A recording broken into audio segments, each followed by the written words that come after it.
Hello there, welcome to the Football Bloc. My name is Brandon, and today I'm going to give you my predictions for Copa America 2024. So if that sounds interesting, let's hop right into it. One step beyond.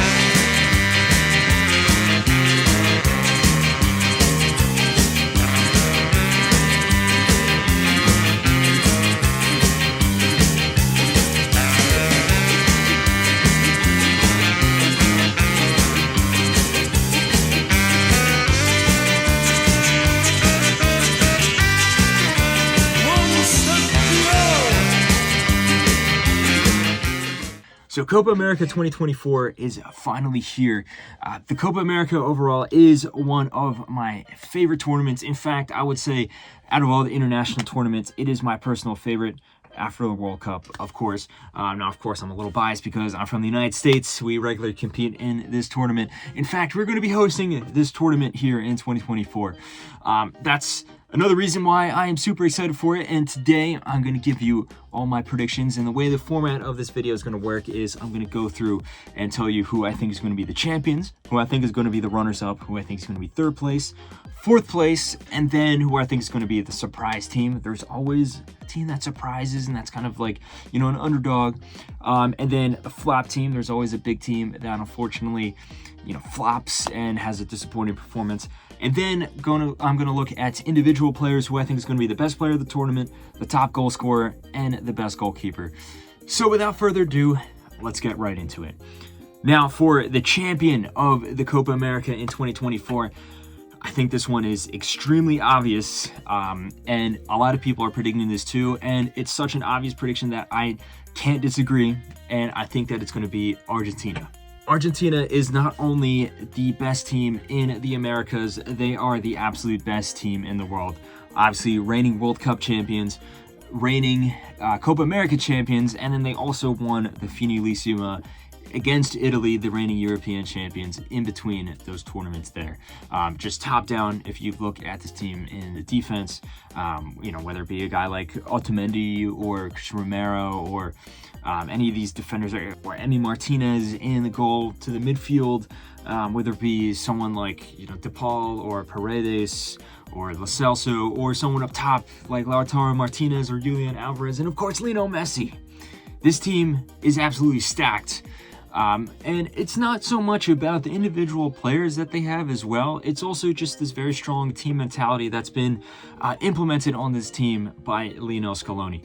Also, if you compare Argentina now to how they were in 2021 during the last Copa America, they have massively improved in terms of their players, but in particularly in their performances and how they play together as a team. They dominate teams from minute 1 to minute 90. This confidence that they have that they didn't have 4 years ago is very evident, very strong. They have this bravado and this swagger around them. It's very hard to see any team beating them in the Americas, especially when you consider, you know, usually their biggest rival, Brazil, is not necessarily to their top strength, especially compared to years past. I think it's very obvious here that Argentina is the best team in the continent and will come away as champions. Now, speaking of the runners-up, I am going to say Brazil is going to be the runners-up here. Now, yes, I just did say that Brazil is, you know, maybe not as good as they were in the past. They are still Brazil. They are the most well-accoladed and well-accomplished team in international football history, not just in the Americas, just in the world. And a lot of people have been downplaying them, saying that they think they're going to go out in the quarterfinals or maybe in the semifinals or something. I disagree with that. I think they're going to get all the way to the final here. They just won't have enough to overcome Argentina. And the reason why I think they're going to be so strong, though, is, yes, the team may not have a world-class star like Neymar anymore, a guy who's easily top 3 best in the world, but it still is an extremely talented team, especially when you look at the youth talent that they have. And there still are some big stars in the team, someone like, you know, Vinicius or Alisson, or even someone like, you know, Lucas Paqueta or Marquinhos. But the young talent in this team which is, I think, kind of, an unknown factor, kind of the trump card there.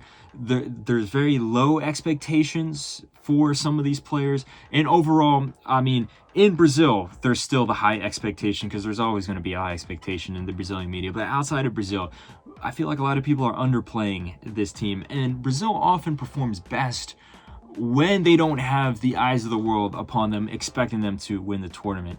That's why I think that they're going to make it all the way to the final. Like I said, I don't think it's going to be enough to overcome Argentina, but it will be enough for them to defeat any other opposition up until this point there. Now, for the third place team, this is a decision that was really tough, that for a moment I was constantly going back and forth. And I think it's going to be Uruguay that finishes third. Now, Uruguay is a team that has gone through a massive transition over the past few years. No more Oscar Tabarez, and a lot of the old players are no longer going to be part of the fixture. Obviously, no more Diego Godin, no more Edinson Cavani. This team, though, now under Marcelo Bielsa, still is a very talented team, even if it's a very reimagined and reinvented squad. They don't necessarily play that same pragmatic defensive style. In fact, they're a very attack-heavy team, all centered around very talented guys like, say, Darwin Nunez or Federico Valverde. There's a bunch of other very well-talented players in the team as well, but similarly to Argentina, it's not so much about the individual players. It's more so about this team mentality that has been put onto this team by Marcelo Bielsa. I don't think it's going to be enough for them to catch up to Argentina and be able to defeat them in the Copa America. Yes, I know they defeated them in a World Cup qualifier. I think Bielsa is going to need a little bit more time with this team if he wants to take them to that level. Also, you're competing against the world-class players that Argentina has. But still, this Uruguayan team is very, very good. They're also in a red-hot form. They've been winning a lot of their games in emphatic style. The team that I was just conflicted with about instead of putting Uruguay was Colombia, because I think if my predictions for the group stage are correct, they're going to meet each other in the quarterfinals, and then whichever team wins that quarterfinal, I think would eventually end up winning third place. Colombia is a team that's also in red-hot flying form, but I don't know, I think the edge would go to Uruguay, just because I think Uruguay might have just overall a much more talented squad in terms of their player quality, in my opinion. But anyway, moving on to fourth place, and I'm going to say Ecuador. Ecuador is a team that historically actually doesn't do very good at the Copa America. In fact, they're one of the very few teams in South America besides Venezuela to not win the Copa America. Interestingly enough, though, they have done good at World Cups in the past. In particular, the last World Cup, they made a big splash on the scene, especially in the opening game of the tournament. They have some very talented players. Now, their team has in some ways declined and in some ways improved. I think in terms of their offense, they have heavily declined. Some of the players just got very old. For example, Enter Valencia is much, much older. You also have to look at a guy like Gonzalo Plata. He was a young and upcoming player who's supposed to be the next future of this team. Instead, his career kind of took a turn for the worse. But then defensively, you look at a guy like Nkapie, who was one of the best defenders in the world for Bayer Leverkusen, or a very reliable guy like Estupiñán as well. So I think offensively, there's going to be issues for trying to score goals, but defensively, they're going to be okay.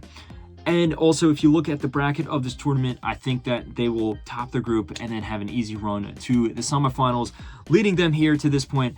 I don't think it's going to be enough to overcome any of the other teams at this point. If you compare them to the other three teams that I think are going to be in the semifinals, Argentina, Brazil, Uruguay, I think they're easily the weakest of the four. But they have a team that is worthy enough of making it that far. Now let's move on to the surprise team of the tournament. And this one was kind of hard to choose. This category is always hard to choose for the Copa America, just because there's not that many teams. There are only 16 teams in the tournament. Usually there's 12. But I'm going to go with Venezuela. I don't think Venezuela is going to win this tournament or anything like that, but I do think that they're going to have a good group stage. I actually think that they're going to finish second in their group and get to the knockout round. And I think they're going to surprise many with how they play. Venezuela, you can say, besides Bolivia, is the worst team statistically in South America. Like I said, along with Ecuador, they're the only two teams who have never won the Copa America themselves. And they had a pretty poor performance back in 2021. But it seems to be a strong team mentality that they have here. There's some talented players sprinkled into the team. For example, Solomon Rondon is coming off a wonderful season with Pachuca. You also have Darwin Matches. You still have Rincon in the midfield. You also have Jefferson Soteldo as well. It is a talented team, one of the more talented Venezuelan squads in recent memory. But I think they do play well together. Their recent results have shown that they are in good form. And sometimes, these things happen where a team just catches fire at the right moment. Especially, this Venezuela team, they were arguably the surprise team the last time the Copa America was held in the United States in 2016. So I think we're going to see a repeat of that here. Now, in terms of the unfortunate flip side of this category here, we have the flop team. I think the flop team in general is going to be CONCACAF. All the CONCACAF nations, I think we're going to get heavily exposed. You're going to see the huge talent gap between CONMEBOL and CONCACAF nations. But in particular, I want to highlight both Mexico and Jamaica. Ironically, both these teams are in the same group, but I think that they are both going to go out in the group stage. Mexico is in really bad form right now. This is one of the worst generations that we've seen in recent history for just the Mexican national team. And then they're going through this transitionary phase where they're leaving out a lot of the big stars. For example, no Memo Ochoa in the team. And there's also a few others as well. Now, a lot of Mexico fans are celebrating this. In my opinion, though, I think this is, in the short run, going to hurt them just because of the lack of experience in the team. And it's also, we're not talking about players that are just as good or better replacing them. It's just players that, maybe can offer something new or something, but I don't think it's ultimately going to work out. Like I said, they're in a group with Venezuela and Ecuador. I think these are two teams that are going to be just in much better form, and Mexico is going to get the short end of the stick, and they're going to go out, surprisingly. Now, Jamaica is another team that I'm going to put on this list. Now, if you're from CONCACAF, no one's talking about Jamaica as a big team. You know that they're not a good team. But if you're not from CONCACAF, let's say you're from Europe or you're from, South America, if you're, someone else watching from the world, if you just look at this team on paper, you would naturally expect them to be one of the best teams in the tournament. You look, they have Mikel Antonio, Demarai Gray, Leon Bailey. There's a lot of talented players in this team, Premier League quality players in this team. So it is natural to expect them to do good, but that is not the case at all. Yes, these players are very talented, but the team mentality is non-existent. This team just does not work together. This team is just extremely dysfunctional for reasons both on and off the pitch. You take all that into consideration and then also acknowledge the fact that they're in the group of death alongside the aforementioned Mexico, Venezuela, and Ecuador. I think they're going to be dead last, and I think they're going to be statistically the worst team at Copa America 2024. Slight shout out to the United States, my team as well. I think we're going to have a relatively disappointing Copa America. I don't think it's going to be as bad as Mexico or Jamaica. I do think we're going to get out of the group. But when we face top-class opposition, whether it be Uruguay in the group stage or someone like Brazil or Colombia in the first knockout round, I think we're going to be completely exposed here. I think, like I said at the beginning, this is really going to show, not just with the U.S., but with the other players or other teams, the huge gap in quality between CONCACAF and CONMEBOL. Now let's move on to the individual awards. And for the best player, this one is very easy. Argentina, I think, is going to be winning this tournament. And who else is going to win the Golden Ball but Lionel Messi? This guy has won the Golden Ball at previous Copa Americas. He won it in 2021. He technically won it in 2015, even though he refused the award. And then there was also 2016, where I think he should have been given the Golden Ball. The guy shows up in Copa Americas. Besides, maybe 2019, he didn't have the best performance. But other than that, obviously he was the best player in 2021, putting up huge numbers in goals and assists. Same in 2016, same in 2015. I think we're going to see the same thing here around, especially since this tournament's in the United States. Messi's been playing with Inter Miami. He's comfortable in the United States. A lot of games are going to be even in Florida, in Miami. And also just the way he's been playing with the national team lately. He plays great for Inter Miami, but he takes it to a whole nother level with Argentina. Ever since winning the Copa America, in fact, going back to that Copa America, he just has this joy that you can see it on his face when he's playing, when he's training with the Argentina squad. You can tell he's just really enjoying it. And, you know, a happy Messi is a Messi that is pretty scary if you're the opposing team. You know, you also factor in that he's the most popular player in the tournament. I think that, you know, if Argentina win, it's going to be very hard to see a player besides Messi win the Golden Ball. Now let's look on to top goal scorer, and this one, I'm going to say Endrick is going to be the top goal scorer.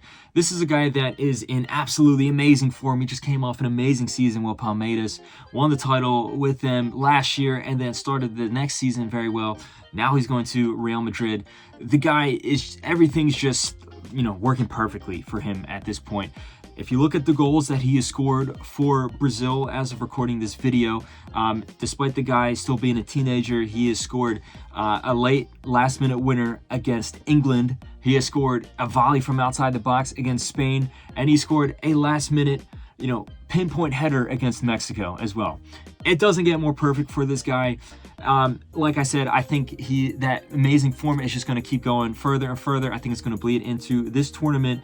The team already fits perfectly with his style of play, and I think that he is a player that's just made for the big moments, and the confidence is through the roof. As a result, like I said, Brazil's going to go far. I think he's going to be the top goal scorer of this tournament here. Now for the best goalkeeper, this one is a little more wide open, but because I think Argentina is going to win the tournament, and because I think they have the best defense, I'm going to say Emi Martinez is going to end up being the Golden Glove of the tournament. He had an amazing World Cup. He also had a really good Copa America in 2021 as well. I think that form is going to carry over, especially with his great season with Aston Villa. He's one of the best goalkeepers in the world. Yes, Aston Villa might not be like a top team, but they still had a great year finishing 4th in the Premier League. A huge part of that was Emi Martinez. In fact, I think the reason that they got eliminated in the Conference League semifinal, was because Emi Martinez missed the first leg due to suspension. The guy is such an integral part to the teams that he plays for. And because I think Argentina is going to end up champions of this tournament with a strong defensive record, all signs point to Emi Martinez winning the goalkeeper of the tournament. So anyway, guys, that has been my predictions for Copa America 2024. Let me know if you agree. Do you disagree? Let me know who you are going to put for each of these tournaments yourself. If you want to do your own predictions, put them all in the comment section below. Don't forget to like and subscribe. Share this video with a friend. Don't forget to follow the Football Bloc on social media. But anyway, guys, my name is Brandon, and this has been the Football Bloc. Hope you have a nice rest of your night. One step beyond.